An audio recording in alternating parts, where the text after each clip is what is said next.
तैयार रहिए, start.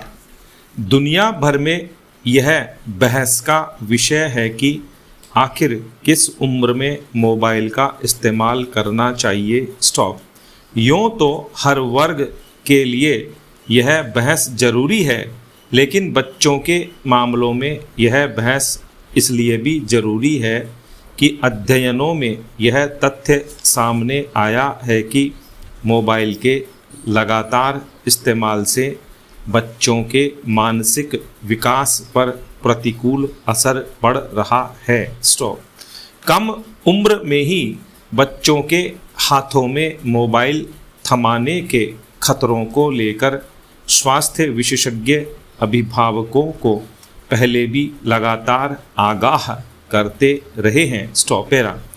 America के एक NGO की ओर से हाल ही के अध्ययन में उजागर हुआ है कि 18 साल की उम्र से स्मार्टफोन का इस्तेमाल करने वालों की अपेक्षा कम उम्र में मोबाइल का इस्तेमाल बच्चों की मानसिक सेहत के लिए ज़्यादा जोखिम भरा है। स्टॉप।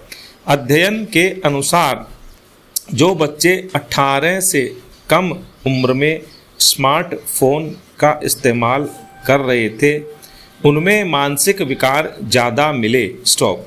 अध्ययन यह भी कहता है कि 6 वर्ष की उम्र से मोबाइल का इस्तेमाल करने वालों में 18 वर्ष से शुरू करने वालों की अपेक्षा खतरा 6% अधिक है। स्टॉप।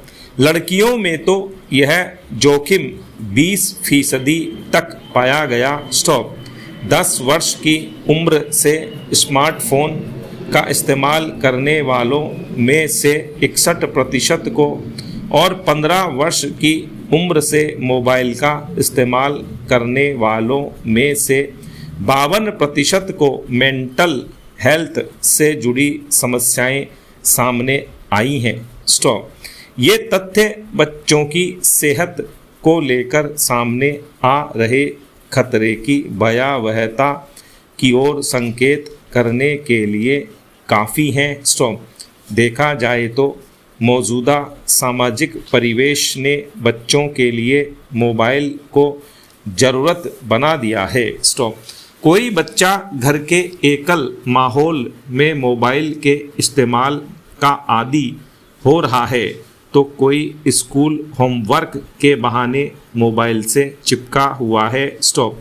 कोरोना काल के बाद से भी अधिकतर स्कूल बच्चों को होमवर्क या अन्य सूचनाएं मोबाइल पर ही दे रहे हैं। स्टॉप।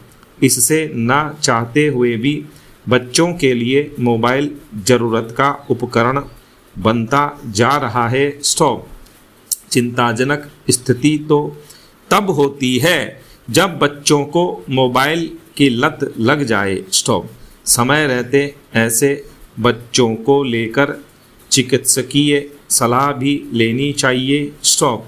मोबाइल फ़ोन का इस्तेमाल 18 से कम उम्र के बच्चों को नहीं करने दिया जाए तो बेहतर है, लेकिन ज़रूरी ही हो तो इसके इस्तेमाल को लेकर सख्त अनुशासन रखने की ज़रूरत है। स्टॉप।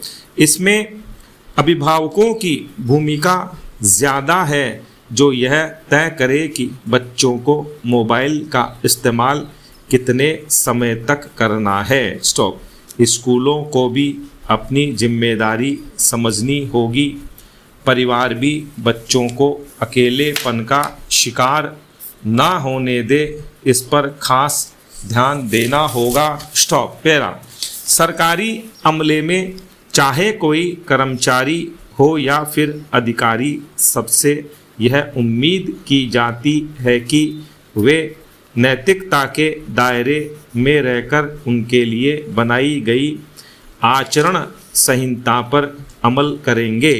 लेकिन लोक सेवक के रूप में पद की धौंस का इस्तेमाल होने लगे तो इससे नौकरशाही का ऐसा रूप सामने आता है जो जनता के बीच सरकारी कारिंदों की छवि की बदनुमा तस्वीर पेश करती है। स्टॉप। ताज़ा मामला अजमेर का है, जिसमें एक भारतीय प्रशासनिक सेवा IAS व एक भारतीय पुलिस सेवा IPS के अफसर ने अपने मातहतों को साथ लेकर एक होटल कार्मिकों से न केवल मारपीट की, बल्कि इस अपराध पर पर्दा डालने की भी भरपूर कोशिश की। स्टॉप। संगठित गिरोह की तरह हमला करने की यह घटना फौलाद कही जाने वाली देश की सबसे उच्च सेवा के अधिकारियों के आचरण पर तो सवाल खड़ा करती ही है। प्रशासनिक ढांचे में शामिल लोगों की खुद को कानून से ऊपर समझने की प्रवृत्ति की ओर भी इशारा करती है। स्टॉप। हैरत की बात तो यह है कि इस घटना को लेकर दोषियों पर कार्रवाई करने की बजाय प्रशासनिक और पुलिस अमला घटना को दबाने में ही जुटा रहा। स्टॉप। वह तो CCTV फुटेज ने इन अफसरों की करतूत की पोल खोल दी, पर जिस तरह से तमाम सबूतों के बावजूद पुलिस ने अज्ञात के खिलाफ मामला दर्ज किया, वह तो मिली भगत की ओर इशारा करने वाला ही है। स्टॉप।